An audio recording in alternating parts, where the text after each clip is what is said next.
Payg'ambarimiz sollallohu alayhi vasallamdan so'rashdi: "Ya Rasululloh, mal g'iba?" G'ibat nima ya Rasululloh?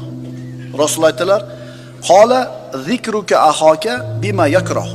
Birodaringni u yomon ko'radigan narsa bilan zikr qilishing. Qala rajulun aroayta in kana fi akhi ma aqul. Ko'rmaysizmi, agar men aytayotgan gap, men aytayotgan sifat, narsa shu odamda bo'lsa-chi?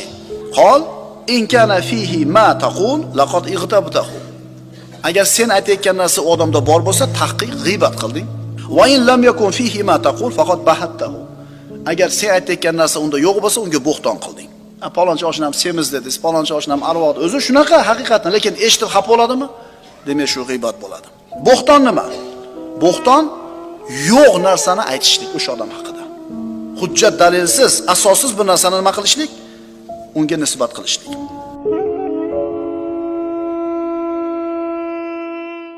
Payg'ambarimiz sollallohu alayhi vasallamdan so'rashdi: "Ya Rasululloh, mal g'iba?" G'iybat nima ya Rasululloh?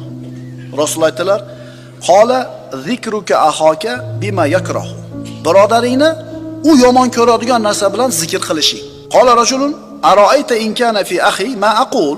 Ko'rmaysizmi, agar men aytayotgan gap, men aytayotgan sifat, narsa shu odamda bo'lsa-chi? Qol in kana fihi ma taqul laqad igtabtahu. Agar sen aytayotgan narsa u odamda bor bo'lsa, tahqiq g'iybat qilding. Va in lam yakun fihi ma taqul faqat bahattahu. Agar sen aytayotgan narsa unda yo'q bo'lsa, unga bo'xton qilding. Palonchi oshnam semiz dedingiz, palonchi oshnam arvoq. O'zi shunaqa haqiqatan, lekin eshitib xafa bo'ladimi? Demak, shu g'iybat bo'ladi. Bo'xton nima? Bo'xton yo'q narsani aytishlik o'sha odam haqida. Hujjat dalilsiz, asossiz bir narsani nima qilishlik? Unga nisbat qilishlik.